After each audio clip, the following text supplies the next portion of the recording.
예, 같이 보신 말씀 요한복음 19장 말씀입니다. 요한복음 19장 38절부터 42절까지고요. 제 성경으로는 신약성경 183페이지에 있습니다. 저 한 절, 여러분 한 절, 마지막 42절은 저희 같이 읽도록 하죠. 38절입니다. 아리마대 사람 요셉은 예수의 제자이나 유대인이 두려워 그것을 숨기더니 이일 후에 빌라도가 예수의 시체를 가져가기를 구하매 빌라도가 허락하는지라. 이에 가서 예수의 시체를 가져가니라.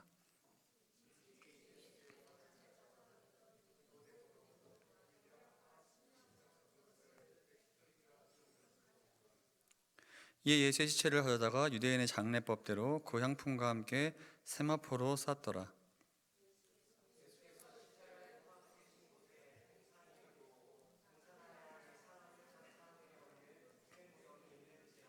함께 읽겠습니다.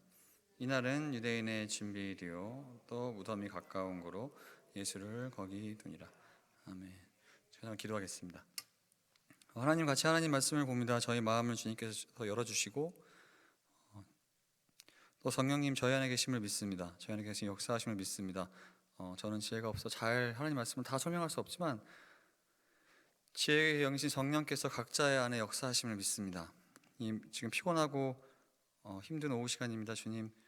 하지만 주의 말씀 앞에 저희가 같이 나아갈 때 하나님께서 저희들에게 무엇을 말씀하시는지 듣게 하시고, 무엇보다 간절히 바라옵고 남는 것은 각자의 마음속에 성령께서 어떻게 말씀하시는지를 잘 들을 수 있게 도와주십시오. 하나님, 주의 말씀을 듣는 이 시간이 매일매일 일어날 수 있게 저희 가운데 함께 해주십시오. 감사합니다. 우리 사랑하신 예수님의 이름으로 기도합니다. 아멘. 오늘 본문은 다 여러분 아시는 내용이죠. 오늘 본문 앞부분에 보면 예수님께서 돌아가십니다.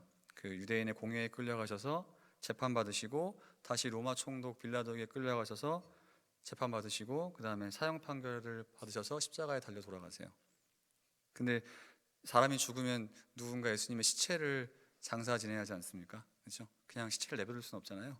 그래서 오늘 본문에 보니까 이 아리마대 사람이라는 사람 요셉과 니고데모라는 두 사람이 나와서 예수님의 죽음을 잘 마무리하는 것을 볼 수 있습니다. 38절에 이 요셉이 나아가서 로마 총독 빌라도에게 예수님의 시체를 내어달라고 하고, 39절에 이 니고데모라는 사람은 와서 예수님의 예수님께 찾아와서 모략과 침약 섞은 것을 가져와서 예수님의 그 몸에 잘 바르고 장사 지내는 것을 볼 수 있어요. 그리고 41절, 42절 보면 예수님을 이제 무덤에 누이는 것으로 오늘 본문이 끝이 납니다. 저희가 다 알듯이 예수님께서 십자가에 달리셨을 때 예수님 앞에 남은 제자가 없었죠. 원래 저희가 생각할 때 예수님을 따랐던 제자들이 예수님을 장사를 지내야 할 것 같은데, 오늘 본문을 보면 아이러니하게도 예수님을 장사 지내는 사람은 전혀 엉뚱한 사람들입니다. 그래서 이 본문을 보면 이 아리마대 사람 요셉과 니고데모는 참 용기 있고 훌륭하고 큰 일을 했구나라고 생각할 것 같아요. 맞습니까, 여러분? 어떻게 생각하세요? 제자들이 다 도망가고 누군가 용기 있게 나아가서 시체를 장사를 지내야 되는데, 이 로마 총독에게 나아가서 아주 용기 있게 예수님을 우리에게 주십시오라고 해서 그 시체를 장사 지낸 모습이 아주 용기 있고 훌륭한 일 같으십니까, 여러분? 어떻게 생각하세요? 그런데 저희가 이 두 사람에 대해서 조금 잘 알면, 또 복음서를 자세히 보다 보면 사실 이 두 사람은 겁쟁이고, 그리고 이 둘이 한 일은 훌륭한 일이 아니라 실패임을 알 수 있습니다. 왜 그러냐면 저희가 지금부터 본문을 좀 찾아볼게요. 여러분 찾지 않으셔도 됩니다. 제가 읽어드리겠습니다. 누가복음 23장이에요. 제가 읽어드리겠습니다. 공회의원으로 선하고 의로운 요셉이라는 사람이 있으니 이들의 결의와 행사에 찬성하지 아니한 자라. 그는 유대인의 동네 아리마대 사람이요 하나님의 나라를 기다리는 자라. 지금 제가 방금 읽은 누가복음 말씀을 보면 오늘 본문에 나온 이 아리마대 사람 요셉이 유대인의 공회에 속해 있고, 적어도 이 공회에서 예수님을 죽이자라고 했을 때 그것을 반대했던 사람임을 알 수 있습니다. 맞나요, 여러분? 맞죠? 예수님을 죽이자고 했는데 반대했습니다. 그런데 오늘 다시 본문으로 돌아와서 38절을 보니까 어떻죠? 아리마대 사람 요셉은 예수의 제자이나 유대인이 두려워 그것을 숨기더니라고 이야기하고 있습니다. 누가복음에 방금 읽었던 23절의 말씀과 다른 면을 저희가 볼 수 있죠. 예수님의 제자였으나 그것을 두려워서 숨겼다라고 이야기하고 있습니다. 그러니까 저희가 이 두 본문을 같이 보면 이제 큰 그림을 볼 수 있죠. 아리마대 사람 요셉이 예수님을 죽이기로 한 유대인의 공회였고 거기서 반대는 했지만 적어도 왜 반대했는지, 내가 예수님의 제자이기 때문에 이런 것들은 드러내지 않았다라는 거죠. 굉장히 비겁하죠. 그리고 그들의 결정을 막지도 못했습니다. 맞나요, 여러분? 결국 이 공회에 끌려가 재판받아 죽으셨잖아요. 그렇죠? 그래서 예수님을 위해서 이 요셉이 무언가 용기를 내서 빌라도 앞에 가서 시체를 주십시오라고 했을 때는 이미 예수님이 죽었습니다, 여러분. 그렇죠? 예수님이 살아계실 때 그 죽음을 막지 못했어요. 실패했습니다. 한 발짝 늦었죠. 무언가 떳떳하게 예수님이 살아계실 때 내가 예수님의 제자입니다라고 이야기하지도 못했어요. 무언가 더 큰 일을 하기 위해서 용기를 냈을 때는 이미 예수님께서 자기가 속한 그룹의 재판을 받아서 죽었습니다. 근데 니고데모는 어떻습니까, 여러분? 니고데모는 과연 이 요셉과 많이 다를까요? 요한복음 3장 1절 2절에 이렇게 나와 있습니다. 바리새인 중에 니고데모라는 사람이 있으니 유대인의 지도자라. 그가 밤에 예수께 와서 이르되 랍비여, 우리가 당신을 하나님께로부터 오신 선생인 줄 아나이다. 하나님이 함께 하시지 아니하면 당신이 행하시는 이 표적을 아무도 할 수 없음이니이다. 니고데모는 바리새인이었죠. 그리고 유대인의 지도자였다라고 지금 요한복음 말씀이 이야기하고 있습니다.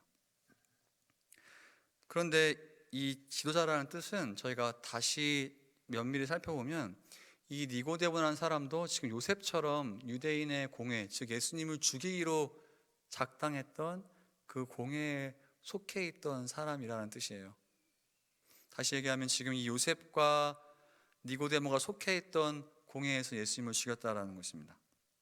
그리고 저희가 잘 알듯이 방금 읽었던 요한복음 3장에 니고데모가 예수님을 찾아갔을 때 니고데모가 예수님을 밤에 찾아갔나요? 낮에 찾아갔나요? 밤에 갔죠? 왜 밤에 갔을까요? 바리새인이었고 예수님을 싫어하는 공회인 사람이 어떻게 떳떳하게 사람들이 다 보는데 밤에 낮에 찾아갈 수 있겠어요? 누가 보면 소문나잖아요, 그렇죠? 그러니까 그런 것들을 들키지 않기 위해서 밤에 갔으면 저희가 잘 알 수 있습니다. 그러면 결국 니고데모도 똑같았다는 거죠. 별로 요셉처럼 드러내고 예수님의 제자라고 드러내지, 이렇게 떳떳하게 얘기하지 못했던 것 같아요. 왜냐하면 저희가 요한복음 7장을 한번 보겠습니다. 제가 읽어드릴게요. 7장에 이런 말씀이 있어요. 아랫사람들이 제사장들과 바리새인들에게로 오니 그들이 묻되 어찌하여 잡아오지 아니하였느냐? 아랫사람들이 대답하되 그 사람이 말하는 것처럼 말한 사람은 이때까지 없었나이다 하니 바리새인들이 대답하되 너희도 미혹되었느냐?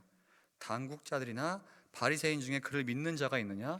율법을 알지 못하는 이 무리는 저주를 받은 자도라. 그 중에 한 사람 곧 전에 예수께 왔던 니고데모가 그들에게 말하되 우리 율법은 사람의 말을 듣고 행한 것을 알기 전에 심판하느냐? 그들이 대답하여 이르되 너도 갈릴리에서 왔느냐? 찾아보라. 갈릴리에서는 선지자가 나지 못하느니라 하였더라. 지금 이 니고데모가 속해 있던 곳에서 예수님을 잡기 위해 사람들을 보낸 거예요. 근데 이 갔던 사람들이 예수님을 보고 와, 이렇게 훌륭한 사람이 없구나 하고 잡지 않고 그냥 돌아왔던 겁니다. 그러니까 이 공회에서 이 사람들에게 어떻게 그냥 왔냐, 잡아와야지 했더니 이런 사람을 못 봤습니다라고 하니까 이 율법을 알지 못하는 너는 참 저주받은 사람이다라고 하면서 꾸짖는 거예요. 이때 니고데모가 용기 있게 야, 우리 율법은 사람의 말을 듣고 행한 것을 알기 전에 심판하냐라고 하면서 우리가 예수님을 잘 만한 이유가 있냐라고 용기 있게 예수님을 방어하죠. 근데 공회의 사람들이 뭐라고 합니까? 야, 너도 갈릴리에서 왔냐? 거기 선지자가 못 난다라고 이렇게 얘기합니다. 그러면 니고데모가 용기가 더 있었다면 여기서 무언가 이야기를 해야겠죠, 그렇죠? 다시 한번 예수님을 방어하거나 무언가 일어나서 행동을 해야 될 것 같은데 요한복음 7장을 보면 니고데모가 이런 말에 대해서 무언가 더 대답했다라는 말이 없습니다. 이런 예수님을 잡으려고 하는 이 사람들의 마음에 대해서 한번 반대는 슬쩍 해보지만 더 강한 반대가 나왔을 때 결국 니고데모도 거기서 아무 말을 하지 못한 것을 요한복음 7장에서 이야기하고 있습니다. 니고데모는 3장에서 요한복음 3장에서 사람들의 눈이 무서워서 밤에 예수님을 찾아갔어요. 방금 저희가 본 이곳에서는 어떻습니까? 예수님을 좀 디펜스 해보려고 했지만 다시 사람들의 반발에 또 침묵하고 맙니다. 너도 갈릴리에서 왔냐라고 물어봤을 때 그렇다라고 대답 못한 것 같아요. 너도 예수님 따라다니는 사람이야? 예수님의 제자야? 라고 했을 때 그렇다라고 대답하지 못했습니다. 똑같죠? 무언가 예수님에 대해서 용기를 내서 몰약을 가지고 예수님을 찾아갔을 때는 예수님이 이미 죽었습니다. 그렇죠? 너무 늦었어요. 결국 저희가 이 둘의 행보를 보면 아리마대 사람 요셉과 니고데모의 사람을, 이 두 사람의 행적을, 복음서를 따라가다 보면 결국 이 본문을 통해 드러나는 것은 이 사람들은 예수님이 살아계실 때는 사람들이 두려워서 나는 예수님의 제자입니다 라고 말하지 못한 비겁한 사람입니다. 사람들을 두려워했던 사람이죠. 그리고 예수님을 살리지도 못한 실패한 사람들이에요. 더 비극적인 건 예수님을 죽였던 그 단체가, 그 공회가 이 둘이 속해 있던 그런 공회였다는 것입니다. 그럼 여러분, 예수님께서 잡히셔서 공회에 심판받을 때 이 둘이 어디 있었을까요? 예수님께서 밤새 이 사람들이 속해 있는 공회에 끌려다니시고 심판받을 때 이 둘은 도대체 무엇을 하고 있었을까요? 저희가 추측을 해볼 수밖에 없겠죠. 근데 저희가 무엇을 했던 이 둘은 실패했다는 사실은 변하지 않습니다. 그렇죠? 이 둘이 속해 있던 공회에 예수님께서 죽임을 당하셨어요. 그래서 오늘 본문을 보면 이들이 결국 낸 용기는 그냥 자신들의 비겁함과 소극적인 행동을 후회해서, 그 후회에서 나온 용기는 아닐까 한번 생각해 봅니다. 둘 다 그랬던 것 같아요. 결국 세상의 눈으로 보면 이 사람들은 예수님을 따라다닐 용기도 없었고 예수님의 죽음을 막을 만한 담대함도 없었고 그냥 뒤늦은 후회 때문에 자신들의 실패와 비겁함과 소극적인 마음과 두려웠던 마음에 대한 그런 자책감으로 결국 고작 한 일이 예수님 죽었을 때 장사 지내는 것밖에 하지 못한 건 아닐까라는 생각을 해봅니다. 실패했죠.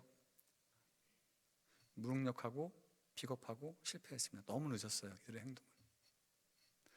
그런데 여러분, 우리는 어떻습니까? 우리도 이렇게 생각할 때가 있지 않습니까? 우리는 과연 이들 둘과 다른가요? 우리가 이들과 비교했을 때 우리는 이들보다 용감하고 이들처럼 실패하지 않았고 이들보다 더 용기 있고 담대하다라고 이야기할 수 있습니까? 여러분들의 삶을, 또 저의 삶을 생각해 보면 어떨까요? 우리 매일매일의 삶이 정말 매일매일 성공하고 담대하게 기독교인으로서 예수님을 따르는 사람으로서 삶을 살아가고 계십니까? 아니면 오늘 이들이 보여줬던 그런 비겁하고 소극적이고 실패하는 모습들이 우리 삶 가운데 나타나고 있습니까? 여러분 어떠세요? 스스로에게 질문을 해보시면 어떻습니까? 스스로의 삶을 한번 생각해 보시면 어떠세요? 우리가 삶을 살아가다 보면 그런 순간들이 정말 옵니다. 우리가 용기 있게 신앙인으로서 담대하게 행동해야 될 때가 와요. 맞나요, 여러분? 이러면 안 되는데, 이거 하나님 말씀에 이렇게 하면 안 되는데, 내가 이때는 정말 담대하게 이야기해야 되는데, 이런 순간들이 이들에게 왔던 것처럼 우리에게도 그런 순간들이 옵니다. 그런데 여러분, 우리의 삶을 돌아보면 그 순간마다 성공하셨습니까, 여러분? 저는 그러지 못했던 것 같아요. 그렇죠? 그런 부분에서 오늘 이 둘과 우리의 상황이 같다라고 이야기할 수 있습니다. 왜냐하면 우리도 다르지 않거든요. 그래서 우리도 이 본문을 볼 때 이들처럼 실패했다고 너무 늦었고 정말 우리 인생에 보잘것없다라고 생각할 때가 많이 있습니다. 너무 늦었고 하나님과 동떨어졌고 결국 우리가 하나님 앞에 용기 낼 수 있는 건 아무것도 없구나라고 생각할 때가 있어요. 그래서 우리의 신앙의 모습이 어떻게 보이나요? 굉장히 작고 아무 의미 없고 실패 같아 보이죠. 뭔가 하나님 위해서 대단한 일을 하고 싶고 엄청 큰 일을 하고 싶지만 결국 세상에서 우리가 살아갈 때 우리가 할 수 있는 일이 별로 없는 것 같아요. 그리고 매일매일 실패합니다. 그래서 이 현실과 우리의 이상이 다를 때 우리는 실패감을 맛보고 이런 괴리감과 절망감을 느끼기도 합니다. 그런데 여러분, 오늘 이 둘을 하나님의 눈으로 바라보면 어떨까요? 이 둘을 하나님의 눈으로 바라봤을 때 이 둘이 정말 너무 늦었고 실패했고 이 둘이 했던 일이 아무 의미 없는 일일까요? 여러분 어떻게 생각하십니까? 이 둘이 했던 일을 하나님의 관점으로 이해하려면 저희가 이사야서를 봐야 됩니다. 제가 이사야서 53장을 한번 읽어드릴게요. 여러분 들어보십시오. 여러분 다 아는 말씀일걸요? 그는 강포를 행하지 아니하였고 그의 입에 거짓이 없었으나 그의 무덤이 악인들과 함께 있었으며 그가 죽은 후에 부자와 함께 있었도다. 여러분 다 아는 말씀이죠? 제가 잘 알듯이 이사야 53장은 이사야 선지자가 예언한 그 메시아에 관한 내용이에요. 그런데 오늘 말씀을 보니까 그의 무덤이 악인들과 함께 있었으며 그가 죽은 후에 부자와 함께 있었다라고 이사야 선지자가 예언하고 있습니다. 이게 무슨 뜻일까요, 여러분? 다시 번역해 보면 이게 맞아요. 그는 죄인들과 함께 묻혀야 했으나 부자의 무덤에 묻혔다라고 번역해야 원래 이 말씀이 맞습니다. 이게 무슨 말입니까, 여러분? 예수님께서 십자가에 달리실 때 혼자 달리지 않으셨죠, 그렇죠? 양쪽 옆에 강도와 함께 달리셨습니다. 근데 보통 유대인들이 죄인들의 시체를 그 예루살렘 밖에다가 한 곳에 모아서 그냥 버렸어요. 거기 버리거나 묻곤 했습니다. 그런데 오늘 본문에 보니까 어떻게 되죠? 예수님은 원래 그렇게 묻히셔야 했는데 이 요셉과 니고데모가 하는 행동으로 말미암아 어떻게 되죠? 무덤에 사람이 장사한 적 없는 새 무덤에 장사 지낸 바 되었다라고 이야기하고 있습니다. 그런데 이 무덤이 누구 무덤일까요? 저희가 마태복음 27장 59, 60절을 제가 읽어드리겠습니다. 요셉이 시체를 가져다가 깨끗한 생화포로 싸서 바위 속에 판 자기 새 무덤에 넣어두고 큰 물을 굴려 무덤 문에 놓고 가니. 지금 예수님께서 묻힌 무덤이 아리마대 사람 요셉의 무덤이에요. 제가 57절 읽어드리겠습니다. 저물었을 때에 아리마대의 부자 요셉이라는 사람이 왔으니 그도 예수의 제자라. 무슨 말씀입니까? 아리마대 사람 요셉은 사실 부자였고 그의 무덤이 있었고 예수님께서 눕히신 곳은 그 사람에게 속한 무덤이었다라는 거죠. 그러면 다시 한번 생각해 보십시오. 여러분 지금 요셉과 니고데모가 하는 행동은 어떤 말씀을 성취하게 되는 거죠? 이사야 53장에서 이야기한 예수님께서 부자의 무덤에 묻히셨다라는 그 말씀이 성취하게 되는 행동을 하게 된 거죠. 그렇죠? 다시 이야기하면 저희 눈으로 볼 땐 실패했고 너무 늦었고 의미 없는 것 같은 이들의 행동이 결국 이 둘만 할 수 있는 일이었고 이 행동이 예수님을 메시아 되게 하는 구약의 예언을 성취하는 결과로 나타나게 됩니다. 정말 아멘이죠. 이게 얼마나 예수님께 의미 있는 일이었을까요? 우리 인간적인 눈으로 볼 땐 너무 늦었고 실패했고 작아 보이고 아무것도 아닌 것 같은 이 행동이 이 둘만 할 수 있는 예수님에 대해서 예언한 이사야의 말씀을 성취하게 되는 일이었습니다. 이것은 하나님께서 여러분 한 사람 한 사람을 얼마나 아름답고 의미 있게 사용하는지를 잘 보여주는 것 같아요. 맞나요, 여러분? 왜냐하면 개인적으로 여러분 교회도 마찬가지일 것 같습니다. 개인적으로 여러분들 하나님께서 여러분들을 모두 다 사회적으로 성공하고 사람들이 보기에도 크고 화려하게 사용하였으면 좋겠어요. 여러분 교회도 마찬가지입니다. 여러분 교회도 이제 꽉꽉 차서 정말 이 지역 사회에서 알아주는 훌륭한 교회가 되었으면 좋겠습니다. 그런데 제가 여기서 해봐야 될 질문은 여러분 무엇입니까? 하나님께서 우리를 정말 그렇게만 사용하시나요? 오전 시간과 똑같아 했던 질문이죠, 여러분. 예를 한번 들어보면 어떻습니까? 여러분 생각하시기에 예수님 생애에서 가장 빛났던 가장 클라이막스라고 할 만한 그런 그 모습이 어떤 모습이세요? 예수님의 일생을 볼 때, 복음서에 나온 예수님의 그 사역을 볼 때 여러분이 생각하시기에 어떤 장면이 가장 클라이막스 같고 훌륭한 모습 같습니까? 오병이어를 했을 때인가요? 죽은 자를 살리셨을 때인가요, 여러분? 물 위를 걸었을 때입니까? 우리가 예수님의 생애를 보면서 이것이 정말 클라이막스라고 할 수 있을까요? 언제일까요, 여러분? 예수님께서 십자가의 달로 돌아가시지 않으셨으면 우리가 하나님 앞에 나아갈 수 있습니까? 하나님의 관점으로 보면 그럼 예수님의 일생에서 가장 하나님 보시기에 가치 있고 중요했던 장면은 어느 장면이죠? 십자가에 달려 돌아가시고 그리고 부활하였을 때겠죠, 그렇죠? 근데 그게 우리 눈으로 볼 때는 어때요? 별로 의미 없어 보이잖아요. 누가 죽고 싶어 하겠어요, 여러분, 그렇죠? 누가 부활을 기다리고 부활을 소망합니까? 요셉과 니고데모도 마찬가지죠. 누가 이들의 인생을 봤을 때 이 장면이 하나님 보시기에 제일 귀한 장면이라고 생각하겠어요? 저희가 인간적인 눈으로 볼 때 이 사람들이 정말 성공한 사람이 되려면 이 사람들이 공회에서 예수님의 죽음을 막을 수 있었을 때가 우리가 생각할 때 정말 훌륭한 일 아닙니까, 여러분? 떳떳하게 나는 예수님의 제자이고 우리는 예수님을 죽이면 안 된다라고 해서 공회가 이 사람 말을 듣고 예수님을 죽이지 않기로 결정하면 이게 우리 눈으로 볼 때 훌륭하고 큰일 아닙니까? 그런데 하나님의 눈으로 볼 때는 그게 큰일이 아니라는 거예요. 하나님 볼 때 이들이 성공했을 때, 하나님을 볼 때 이들이 제일 의미 있게 일을 한 때는, 이들이 생각할 때는 보잘것없고 실패한 것 같을 때, 작은 일을 하나님 앞에 했을 때 그것이 하나님 보시기에 정말 중요한 일이었다라고 오늘 본문이 이야기하고 있습니다. 그럼 여러분 어떻습니까? 우리가 이것에 어떻게 우리 삶에 적용을 할 수 있습니까, 여러분? 우리의 삶을 생각해 보면 여러분 우리가 정말 예수님을 따르는 삶을 살기 너무 어렵죠. 예수님의 그 큰 말씀들을 순종하기가 너무 어렵습니다.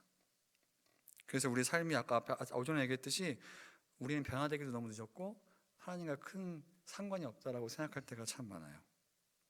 그런데 오늘 본문을 보면 어떻습니까? 하나님께서 사람을 사용하시는 방법은 어떻게 아름답게 사용하시냐면 그냥 너무 늦은 것 같은 별거 아닌 것 같은 그 자그마한 용기를 내고 자그마한 것에 순종할 때 하나님께서 그것들을 어떻게 크게 사용하시는지를 본문이 너무나 잘 우리에게 이야기해 주고 있습니다. 그렇다면 우리가 적용해 볼 수 있는 것이 무엇입니까, 여러분? 너무 큰 거부터 순종하려고 하지 마세요. 너무 엄청난 일들을 하려고 하지 마십시오, 하나님 앞에. 그거는 우리 생각일 수도 있어요. 근데 하나님께서 원하시는 건 뭡니까? 그냥 늦은 것 같고 용기 없는 자그마한 순종이라도 하나님께서 원하신다는 거죠. 그렇게 작게나마 순종할 때 하나님께서 그것을 정말 하나님 방법대로 크게 사용하신다라는 것입니다. 그러면 여러분 어떻습니까? 아침에 말씀을 생각해 보시고 그 마음 가운데 자그마하게 한번 순종하시고 하나님 신뢰했으면 좋겠습니다. 또 하나 제가 드리고 싶은 말씀은 여러분들의 교회가 굉장히 중요한 시간을 지나고 있다라고 들었습니다. 여러분 개개인이 교회를 향해서 어떤 꿈이 어떤 목표가 있으신지 저는 잘 몰라요. 그런데 제가 오늘 말씀해 주셔서 여러분들께 드리고 싶은 말씀은 여러분의 숫자와 환경에 너무 영향받지 않으셨으면 좋겠습니다. 또 너무 엄청난 대단한 것들을 하지 않으려고 하셨으면 좋겠어요. 왜냐하면 그런 것들은 저의 욕심과 욕망으로 끝날 확률이 굉장히 많습니다. 그런데 오늘 말씀을 저희가 보면 결국 저희가 교회로서 하나님 앞에 해야 될 것은 그냥 굉장히 기본적이고 작은 용기를 내서 작은 것에서부터 순종하는 것이 교회로서 해야 할 것임을 본문이 이야기하고 있어요. 우리가 볼 때 세상적인 눈으로 볼 때 아무것도 아닌 것 같고 정말 의미 없는 것 같고 늦은 것 같은 그 작은 일들을 교회로서 하나님 앞에 순종할 때 하나님께서 그것들을 하나님의 뜻에 맞게 아름답게 사용하실 것이라고 오늘 말씀이 이야기하고 있습니다. 그럼 제가 마지막으로 여러분께 드리고 싶은 말씀이 하나 있습니다. 여러분 교회에서 할 수 있는 가장 작은 순종이 뭘까요? 무엇이라고 생각하십니까, 여러분? 많은 교회들이 얼마나 이것저것 하고 싶어하고 큰 것 작은 일 하고 싶어하고 자기 나름대로 무언가 엄청난 일들을 하고 싶어하죠. 그런데 여러분 막상 교회로 모여서 가장 중요한 것이 무엇입니까? 가장 할 수 있는 작은 순종이 무엇입니까? 라고 하면 여러분 무엇을 이야기하시겠습니까? 제가 사도행전 말씀을 읽어드리고 오늘 말씀을 마치고 싶어요. 사도행전 2장입니다.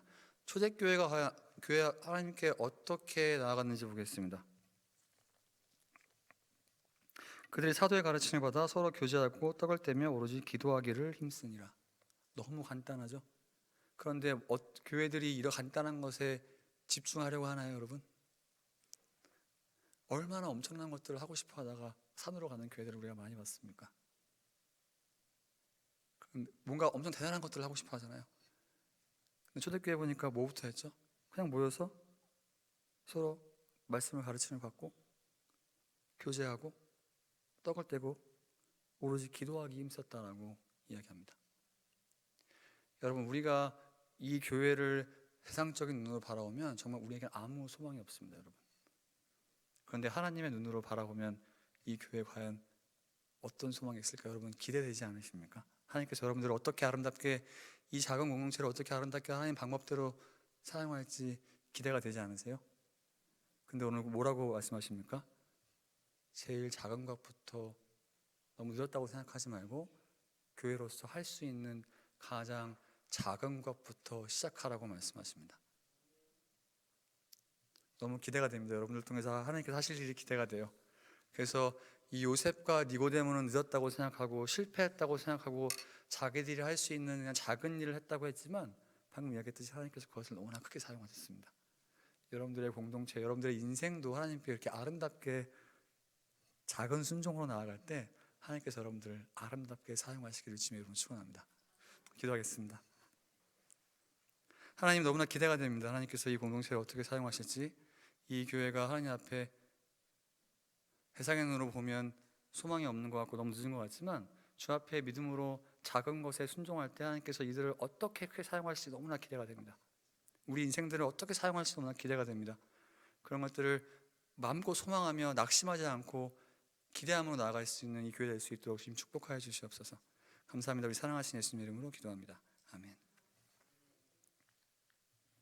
저 288장 부르시면서 같이 봉헌하도록 하겠습니다.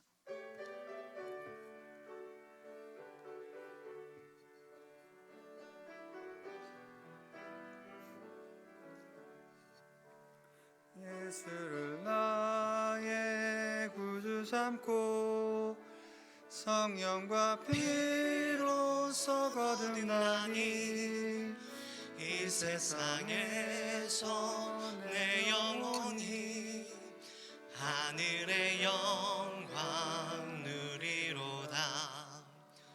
이것이 나의 간증이요, 이것이 나의 찬송일세.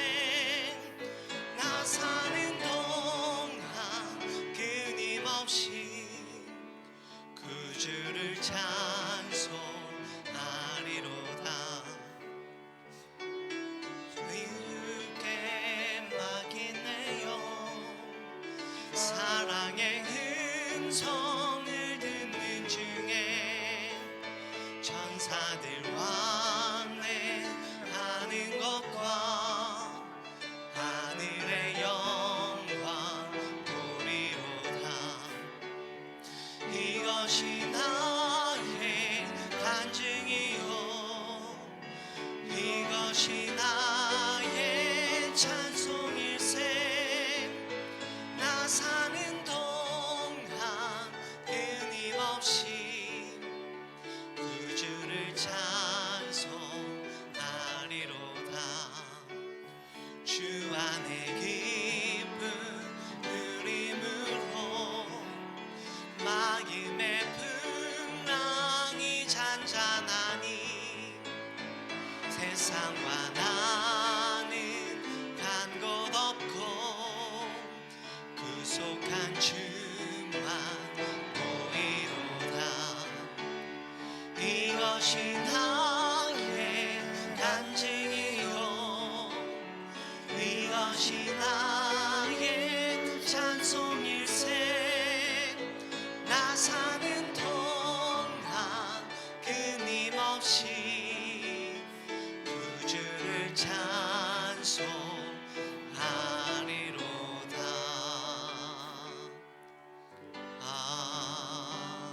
아멘. 사랑하는 하나님, 지난 한 주간도 하나님 은혜 없이 살 수가 없었습니다. 또 저의 모든 것이 하나님 것입니다. 그것을 인정하고 감사하는 마음으로 가지고 나온 예물을 마음껏 축복하시고 사용하여 주시옵소서. 하나님, 또 저희가 주 앞에 작게나마 순종할 때 하나님께서 이번 한 주도 그것들을 마음껏 아름답게 사용하여 주시옵소서. 하나님, 또 우리 가운데 아프고 어려운 지체들이 있습니다. 그들 기억하시어 치유하시고 도와주시고 그들도 주의 은혜를 풍성하게 누릴 수 있고 또 저희를 통해서 하나님의 은혜가 그들에게 흘러갈 수 있도록 마음껏 저희를 사용하여 주시옵소서. 감사합니다. 우리 사랑하신 예수님의 이름으로 기도합니다. 아멘. 할렐루야.